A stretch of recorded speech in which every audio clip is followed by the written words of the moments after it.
شروع اللہ کے نام سے جو بڑا مہربان اور نہایت رحم والا ہے۔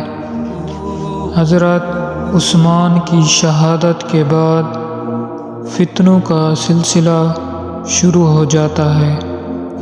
منافقین اور کافر لوگ سازشیں شروع کر دیتے ہیں۔ مسلمان ایک دوسرے سے لڑنا شروع کر دیتے ہیں۔ خلافت جب امیر معاویہ کے پاس آتی ہے تو وہ مسلمانوں والا مثالی رنگ نہیں رہتا جو حضرت عمر اور ابو بکر کی خلافت میں تھا۔ امیر معاویہ کو مشورہ دیا جاتا ہے کہ زمانہ سخت فتنے کا ہے، آپ اپنے بعد ایسا انتظام کریں کہ مسلمان آپس میں نہ لڑیں اور خلافت اسلامیہ محفوظ رہے۔ اس کے بعد امیر معاویہ کے بیٹے کا نام خلافت کے لیے پیش کیا جاتا ہے اور اسے مشورہ دیا جاتا ہے کہ یزید سے زیادہ قابل اور ملکی سیاست کا ماہر نظر نہیں آتا ہے، اس کے لیے بیعت خلافت لی جائے۔ آخر کار یزید کے لیے بیعت لینا شروع کر دیتے ہیں۔ شام اور عراق میں لوگ یزید کے لیے بیعت کا چرچا شروع کر دیتے ہیں اور یہ بات پھیلائی گئی کہ شام اور عراق اور کوفے کے تمام مسلمانوں نے بیعت قبول کر لی ہے۔ اب مدینہ کی طرف رخ کیا جاتا ہے۔ امیر معاویہ مدینہ کے امیر جو اس وقت مروان ہوتا ہے اس کو حکم دیتا ہے کہ یزید کے لیے سب سے بیعت لے۔ مروان مدینہ میں خطبہ دیتا ہے کہ امیر المؤمنین حضرت امیر معاویہ چاہتے ہیں کہ حضرت ابو بکر اور عمر کی سنت کے مطابق یزید کی بیعت لی جائے۔ عبد الرحمن کھڑے ہو گئے اور کہا کہ یہ غلط اور ناانصافی ہے، یہ ابو بکر اور عمر کی سنت نہیں بلکہ کافروں کی سنت ہے۔ حضرت ابو بکر اور عمر نے خلافت اپنی اولاد میں منتقل نہیں کی۔ اس طرح مدینہ کے تمام مسلمان اہل بیت کو دیکھ رہے ہوتے ہیں۔ وہ خلافت کے لیے حضرت امام حسین کو حقدار سمجھتے ہیں۔ حضرت امیر معاویہ خود مدینہ کا سفر کرتا ہے تاکہ سب مدینہ والوں کو یزید کی بیعت کے لیے اصرار کرے، لیکن سب کھل کر اس کی مخالفت کرتے ہیں۔ امیر معاویہ حضرت عائشہ کے پاس جاتے ہیں، ان سے شکایت کرتے ہیں کہ تمام مدینہ کے مسلمان میری مخالفت کرتے ہیں۔ ام المؤمنین حضرت عائشہ ان کو نصیحت کرتی ہے کہ آپ ان کے ساتھ ناانصافی کرتے ہیں، آپ کو ایسا ہرگز نہیں کرنا چاہیے۔ حضرت امام حسین مدینہ سے مکے کا رخ کرتے ہیں کیونکہ وہ جانتے ہیں کہ امیر معاویہ یزید کی بیعت کے لیے ان پر دباؤ ڈالے گا۔ امیر معاویہ مدینہ کے بعد حج کے لیے مکے کا سفر کرتا ہے۔ اس کی ملاقات عبداللہ بن عمر سے ہوتی ہے۔ وہ ان سے کہتے ہیں کہ اے ابن عمر، میرے بعد مسلمانوں میں افراتفری نہ پھیلے، اس لیے میں نے یزید کی بیعت کر لی ہے۔ اس پر تمام مسلمان متفق ہو گئے ہیں، لیکن آپ اختلاف کرتے ہیں۔ حضرت عبداللہ بن عمر نے جواب دیا، آپ سے پہلے بھی خلیفہ تھے، ان کی بھی اولاد تھی، آپ کا بیٹا ان کے بیٹوں سے افضل نہیں ہے، مگر انہوں نے اپنے بیٹوں کے لیے بیعت نہیں لی جو آپ اپنے بیٹے کے لیے لے رہے ہیں۔ انہوں نے تمام مسلمانوں کے مفاد کو سامنے رکھا۔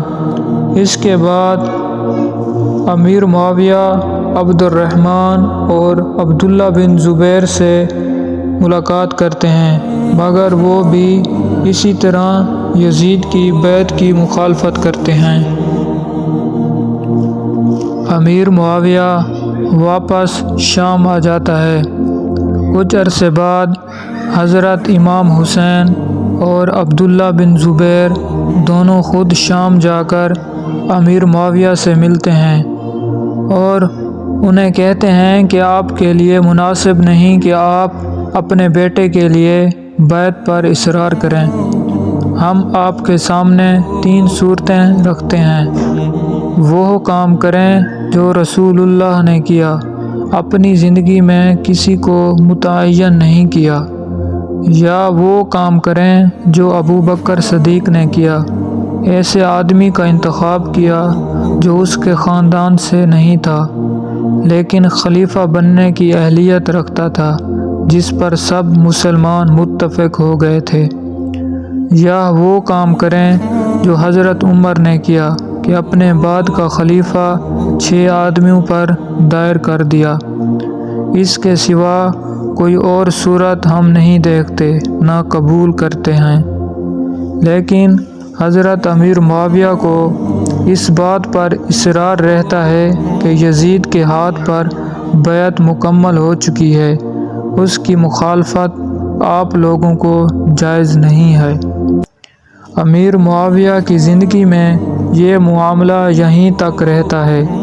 شام اور عراق کے عام لوگوں نے یزید کی بیعت قبول کر لی ہوتی ہے، مگر اہل مدینہ خصوصاً حضرت امام حسین، عبداللہ بن عمر اور عبداللہ بن زبیر نے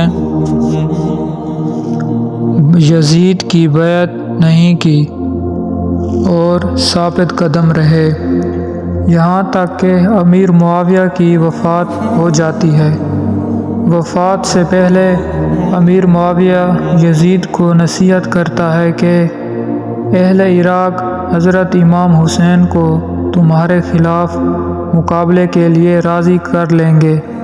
اگر ایسا ہوا اور تم کامیاب ہو جاؤ تو اہل بیت کا پورا احترام کرنا، کیونکہ ان کا سب مسلمانوں پر بڑا حق ہے۔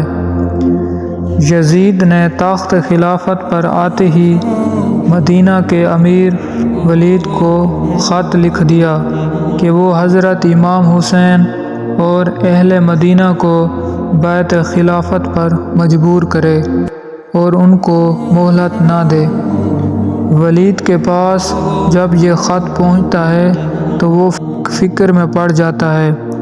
اس کے بعد اس نے حضرت امام حسین کو بلایا۔ حضرت امام حسین ولید کے پاس پہنچتے ہیں۔ مروان جو پہلے مدینہ کا امیر تھا وہ بھی موجود ہوتا ہے۔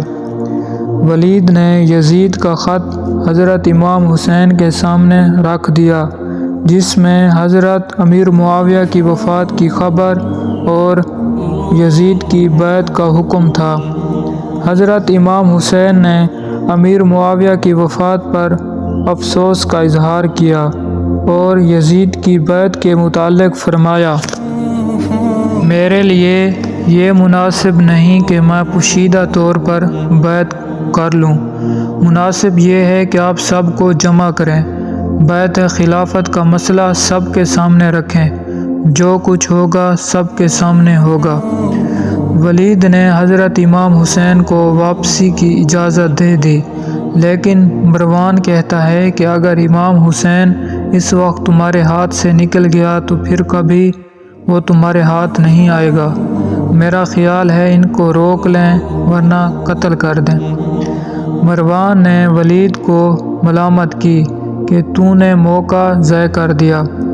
ولید کہتا ہے کہ خدا کی قسم، اگر مجھے اس کے بدلے ساری دنیا کی سلطنت اور دولت بھی مل جائے تو میں پھر بھی امام حسین کو قتل نہیں کروں گا، کیونکہ قیامت کے روز حسین کے خون کا مطالبہ جس کی گردن پر ہو وہ نجات نہیں پا سکتا۔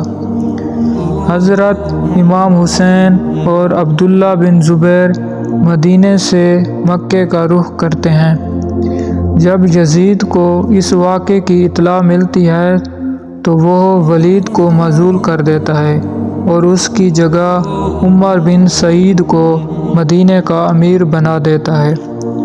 ادھر جب اہل کوفہ کو حضرت معاویہ کی وفات کی خبر مل جاتی ہے اور یہ کہ حضرت امام حسین نے بھی یزید کی بیعت سے انکار کر دیا، تو انہوں نے حضرت امام حسین کو خط لکھا کہ ہم یزید کے ہاتھ پر بیعت کرنے کے لیے تیار نہیں، آپ فوراً کوفہ آ جائیں، ہم سب آپ کے ہاتھ پر بیعت کریں گے۔ یزید کی طرف سے کوفہ کے امیر حضرت نعمان ہیں، ان کو ہم نکال دیں گے۔ کوفہ والوں نے 2 روز بعد ایک اور خط لکھا جس میں یزید کی شکایت کی اور امام حسین کے ہاتھ پر بیعت کرنے کا یقین دلایا۔ حضرت امام حسین خطوط سے متاثر ہوئے مگر حکمت و دانش مندی سے یہ کیا کہ بجائے خود جانے کے اپنے چچا زاد بھائی مسلم بن عقیل کو کوفہ روانہ کیا اور یہ خط لکھ کر بھیجا کہ مجھے آپ لوگوں کے خط ملے اور حالات کا اندازہ ہوا، مسلم بن عقیل کو تمہارے پاس بھیجتا ہوں تاکہ وہ حالات کا جائزہ لے اور مجھے خط لکھے۔